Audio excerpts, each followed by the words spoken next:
ताराकांत झा जी, श्रद्धेय रामास्ते बाबू, कुमार जी,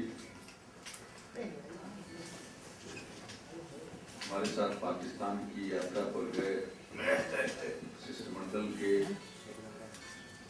यहाँ उपस्थित सदस्यगण, माननीय मंत्री कला, संस्कृति व युवा मामले श्रीमती प्रोफेसर सुधा पांडे जी,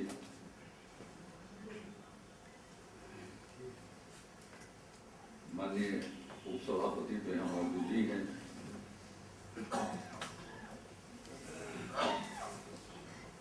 बिहार राज्य अल्पसंख्यक आयोग के अध्यक्ष जनाब नौशाद अहमद साहब, खुदाबख्श लाइब्रेरी के निदेशक जनाब मोहम्मद इम्तियाज अहमद साहब, माननीय मोहम्मद अब्बास साहब, मुख्य सचिव श्री AK सिन्हा जी, प्रधान सचिव श्री अंजनी कुमार सिंह जी, गृह विभाग के प्रधान सचिव श्री अमीर सुभानी जी, श्री अतीश चंद्रा जी, यहाँ उपस्थित सभी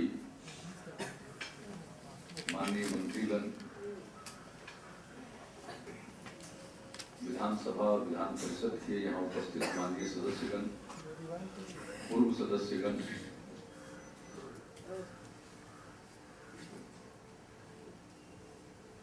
अन्य विशिष्ट अतिथिगण, प्रिंट एवं इलेक्ट्रॉनिक मीडिया के यहाँ उपस्थित सभी पत्रकार बंधुओं, बहनों और भाइयों, मैं सभापति महोदय का शुक्रगुजार हूं कि उन्होंने मुझे पाकिस्तान यात्रा के संस्मरण सुनाने का अवसर दिया है। इसके पहले भी जब आदरणीय पंडित ताराकांत झा जी सभापति थे तो उन्होंने ये परंपरा प्रारंभ की, और जब मैं भूटान से लौटा के बाद और जब चीन यात्रा से लौटा उसके बाद इसी सभागार में संस्मरण सुनाने का अवसर प्रदान किया। उसी परंपरा को आगे जारी रखते हुए अवधेश बाबू ने इस कार्यक्रम को आयोजित करवाया है। मैं उनका शुक्रगुजार हूँ। कसूर मेरा है कि लौटने के कुछ सप्ताह के बाद ये कार्यक्रम निर्धारित हो सका। अवधेश बाबू ने तो लौटते ही मुझको कह दिया था। फिर आज की तारीख को ये अवसर मिला, ये संयोग है, और जैसा इन्होंने जिक्र किया आज तीनों 12 ही है, दिन भी 12, महीना भी 12, साल भी 12, तो भी एक संयोग है।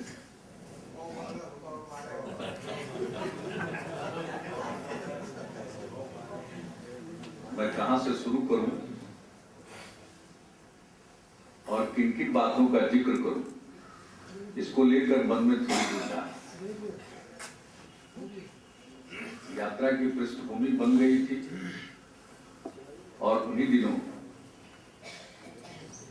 पाकिस्तान का एक संसदीय शिष्टमंडल बिहार आया। संसदीय शिष्टमंडलों का आदान प्रदान भारत और पाकिस्तान के बीच में हो रहा है, एक अरसे से हो रहा है, लेकिन पहली बार पाकिस्तानी संसदीय दल ने अपनी ख्वाहिश प्रकट की कि वे पटना जाएंगे। वो यहाँ आए और हम लोगों से भी उनकी बातचीत हुई, अन्य लोगों से भी मुलाकात हुई, खुदाबख्श लाइब्रेरी भी वे गए। अनेक लोगों से उनको इंटरेक्ट करने का और बहुत कुछ जानने और समझने का मौका मिला था। जब वे लोग आए तो अपने साथ पंजाब के मुख्यमंत्री का निमंत्रण पत्र भी लेते आए, और वो एक ऐसा संसदीय दल था जिसमें सभी पार्टी के प्रतिनिधि थे और उनके महत्वपूर्ण लोग थे। तो अवामी पार्टी के भी लोग थे, उन लोगों ने भी मुझको पेशावर आने का न्योता दिया था, और सिंध के मुख्यमंत्री का निमंत्रण भारत सरकार के चैनल से मुझे प्राप्त हो चुका था। तो यात्रा की पृष्ठभूमि बन गई और मेरे मन में भी इच्छा थी कि पाकिस्तान जाएं। जैसे भूटान और चीन जाने की इच्छा थी, यूं आने का न्योता तो अनेक देशों से मिलता है, लेकिन मेरी कोई बहुत बड़ी दिलचस्पी दूर के देशों में नहीं है। यूरोप अमेरिका तो इतने लोग जाते हैं और नेट की इस दुनिया में सब चीजों की जानकारी लोगों को रहती है, लेकिन अपने पड़ोस के मुल्कों में जरूर जाने की इच्छा होती है, या उन स्थानों पर जाने की इच्छा होती है जहां से कुछ जानने की या वहां की चीजों को देखने और समझने की इच्छा होती है। पाकिस्तान और हिंदुस्तान तो हम लोगों के जन्म के पहले बन गया, लेकिन कैसे बन गया पाकिस्तान, हिंदुस्तान का बंटवारा हो गया, ये हम लोग अपने बचपन के दिनों में सुना करते थे तो लोगों के मुंह से। मेरे पिताजी भी स्वतंत्रता सेनानी थे, तो मैं बच्चा था तो घर में इन बातों की चर्चा होती थी, लोगों का आना जाना लगा रहता था, राजनीतिक लोगों का। और आजादी मिली थी, इसलिए उन दिनों जो हम लोगों का बचपन था, उस समय इन बातों की चर्चा घर घर में और अनेक जगहों पर होती रहती थी, इसलिए जानने का मौका मिलता था। 62 का युद्ध, 71 का युद्ध, ये सब, और किस तरह से जब युद्ध होता था तो ब्लैकआउट होता था और लोगों को कहा जाता था कि अपने सारी खिड़की पर और ऊपर में अगर कोई जगह हो तो रोशनी बाहर न निकले। तो बचपन में हम लोग देखते थे कि अखबार को ही साट दिया करते थे लोग कि कहीं से कोई बाहर रोशनी न जाए, और जो वायु हमला हो रहा वहां से कहीं ये न पता चले कि यहाँ कोई बसावट है और बम का गोला गिर जाए। तो इन सब चीजों को हम लोग सुनते रहे हैं उन दिनों से, और बहुत बहस होती रही है, कुछ पढ़ने का भी मौका मिला था। तो पाकिस्तान जाने की जिज्ञासा अनेक कारणों से थी, इच्छा थी, पाकिस्तान को जाने की जिज्ञासा थी, जाने की इच्छा थी। इसलिए जब ये अवसर मिला तो हमने सोचा कि जरूर जाएंगे।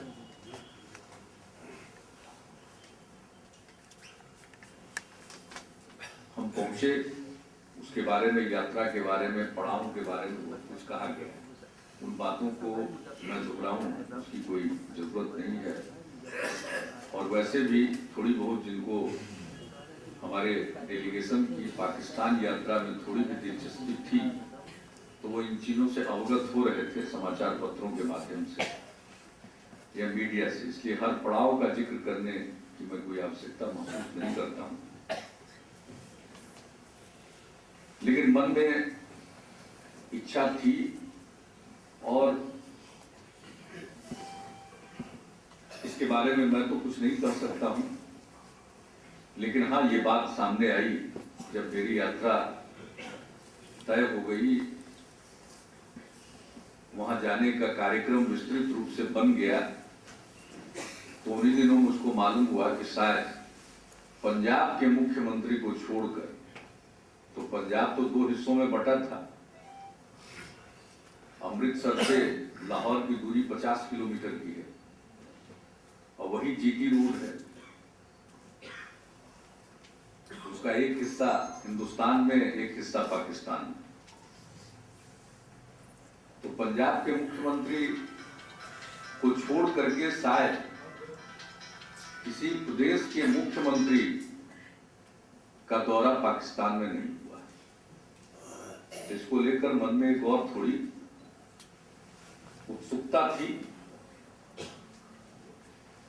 और वहां जाने के बाद जो अनुभव हुआ, जिस प्रकार का उन लोगों ने स्वागत किया, जिस तरह का व्यवहार, जिस प्रकार का अपनापन दिखाया, और कोई एक जगह नहीं, जहां भी जाने का अवसर मिला। हम लोग कराची पहुंचते हैं, लेकिन पहले दिन जो यात्रा शुरू होते ही एक मन में खटका लगा, उसको मैं जरूर साझा करना चाहता हूं। हमने लाहौर और अमृतसर के बीच की दूरी का जिक्र किया। कराची कहां? कराची भी तो पास है। वहां जाने के लिए दिल्ली से सप्ताह में एक दिन ही हवाई सेवा, और मुंबई से 2 दिन की सेवा। मुंबई तो बगल है, उनका पास है। इसलिए हम लोगों का जो दिन तय हुआ, उस दिन कराची जाने का सीधा कोई साधन नहीं था। तो हम लोगों को दुबई जाना पड़ा। कराची होते ही ऊपर से ठीक नीचे उसके कराची था, उसी रूट में आगे दुबई जाकर फिर दुबई से लौटकर कराची आना पड़ा। तो ये मन को जरूर खटका लगा कि भाई हम पास जाने के लिए पहले दूर जाते और तब वहां आते, और वहां जाने के बाद में यही पता चला कि वहां के लोगों को भारत के बने सामानों के बारे में, सामानों के प्रति बहुत आकर्षण। यहां पता नहीं लोग क्या भ्रम पालते हैं, लेकिन वहां भारत की बनी चीजों का इस्तेमाल करने की इच्छा लोगों की। और अनेक जगहों पर लोगों ने कहा कि साहब ये सारा माल हम लोगों को दुबई के माध्यम से मिलता है। तो मुझको लगा कि भाई जाना और उपयोगी था, जहां इस तरह के भाव। तो एक खटका लगा कि भाई दुबई होकर हमको कराची जाना पड़ रहा, और जो यात्रा 1.5 से 2 घंटे में पूरी की जा सकती, उस यात्रा को पूरा करने में हम लोगों का पूरा दिन चला गया। दिन के वायुयान से दुबई में 1.5-2 घंटा एयरपोर्ट पर ही बैठिए, और वहां का कानून तो जरा ज्यादा कड़ा है, कोई बाहर निकल नहीं सकता। लेकिन एयरपोर्ट ही उन लोगों ने ऐसा बना रखा है, तो देखने में दिखाई पड़ता है कि बहुत काम इंफ्रास्ट्रक्चर में बाहर जो हुआ है और हो रहा है। तो एक पृथक विषय है। तो कराची पहुंच गए, शाम हो गई पहुंचते पहुंचते, लेकिन ये हम लोगों ने उम्मीद नहीं की कि हम कराची पहुंचेंगे तो हवाई अड्डे पर सिंध के मुख्यमंत्री अपने मंत्रिमंडल के अनेक सदस्यों के साथ, राज्य के मुख्य सचिव, और यहाँ डीजीपी कहलाने लगे हैं, पहले आईजी कहलाते थे, अभी भी आईजी ही कहलाते थे। इस तरह से अगवानी करने के लिए हवाई अड्डे पर मौजूद रहेंगे, ये हम लोगों की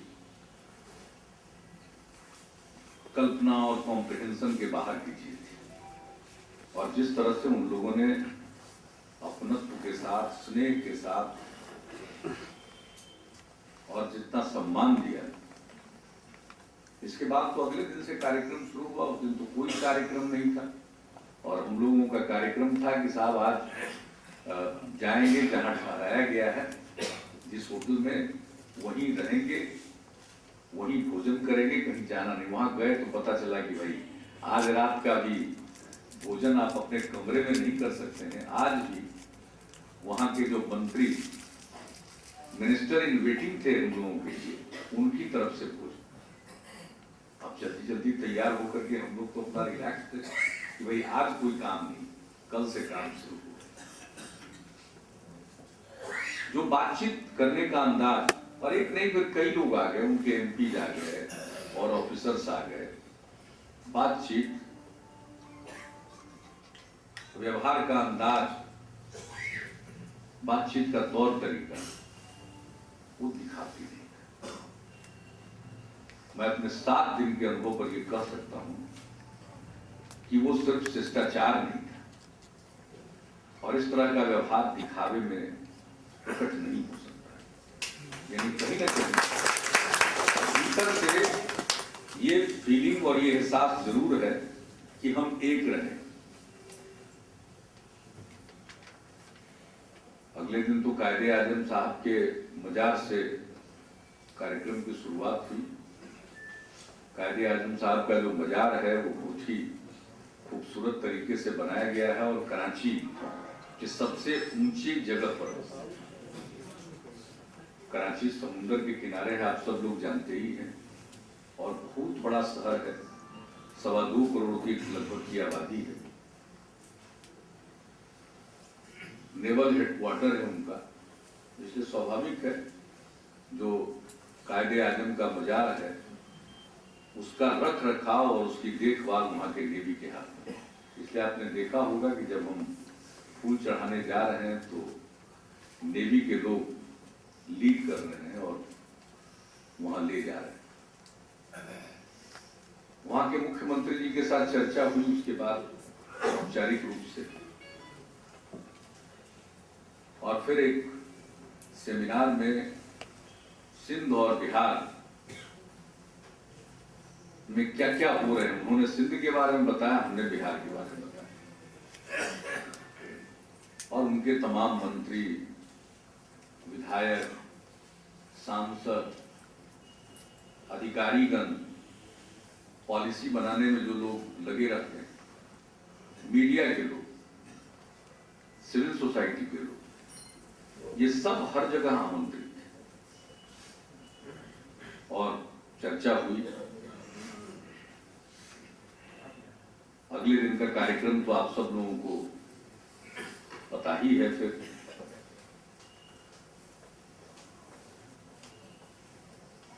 और पहले ही दिन हम लोग जब मुख्यमंत्री के साथ कार्यक्रम से मुक्त हुए तो एक मेडिकल एसोसिएशन है वहां, पाकिस्तान मेडिकल एसोसिएशन है, उनकी तरफ से कार्यक्रम है और वहां हमने देखा कि उनकी चिंता हेल्थ को लेकर काफी, और ये उनकी तरफ से अनुरोध आया था। और जहां तक मेरा स्मरण है 2-3 कार्यक्रम हेल्थ से संबंधित जरूर हुए होंगे हमारे, इंटरैक्टिव। अब वो मैटरनल मोर्टेलिटी रेट को लेकर काफी चिंतित है, लेकिन हमारे लिए जो सबसे, जिसको कहिए कि खुशी का विषय था, ये विषय तो है ही महत्वपूर्ण, लेकिन जो मेडिकल एसोसिएशन के अध्यक्ष थे और जो उसके प्रमुख थे, डॉक्टर टीपू सुल्तान उनका नाम था, उनका भी पटना कनेक्शन निकल गया। हाई साहब के रिश्तेदार रहते जो सर्जन है, डॉक्टर हाई साहब, इनके रिश्तेदार, और वहां पर जो 5 शीर्ष के डॉक्टर इन क्षेत्रों में काम कर रहे हैं सरकार की तरफ से और लोगों की तरफ से, और बड़ा उनका नाम हुआ है, वो जिस तरह से लोगों की खिदमत करते हैं, उसमें से 2-3 का बिहार कनेक्शन।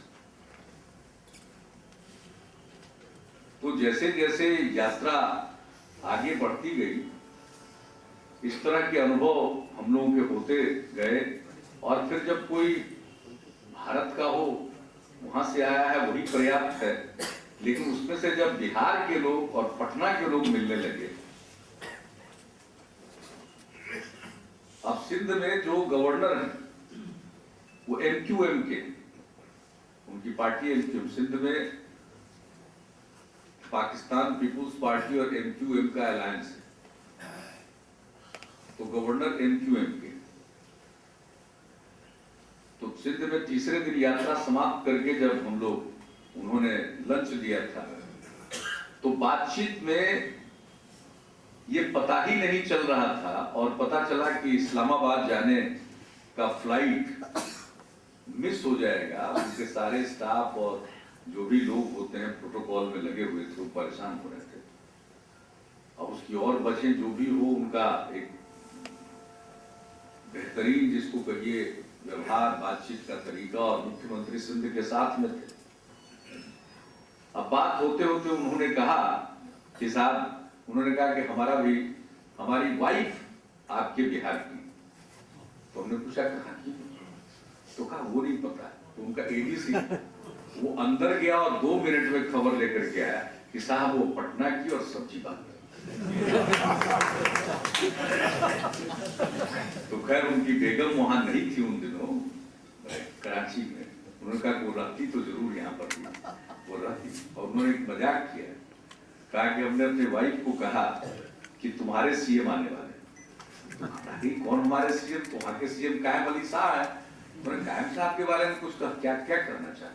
कह रहे नहीं तुम्हारे बिहार के सीएम आ रहे। तो इस तरह का की चर्चा बातचीत, उसमें एक अपनत्व अपनापन, औपचारिकता की लीक से हट करके अनौपचारिक बातचीत। आप समझ सकते हैं भारत पाकिस्तान के बीच का रिश्ता। एक हम यहाँ बहुत कुछ वहां के बारे में सोचते हैं, उसी तरह से वहां यहाँ के बारे में सोचा जाता है। और वैसी परिस्थिति में सबसे बड़ी चीज होगी कि औपचारिक रूप से सब कुछ होगा, लेकिन हमने देखा कि औपचारिकता अपनी जगह पर है। मिनट 2 मिनट नहीं बीतता था, हम जहां गए लोग बिल्कुल ही इनफॉर्मल हो जाते और हम लोगों को लगता था कि कहां बाहर है, तो अपनी ही जगह पर कहीं खान पान बोली रहन सहन व्यवहार सब बिल्कुल हिंदुस्तान जैसा। और फिर एहसास होता था कि अरे ये सब तो एक ही देश का अंग था।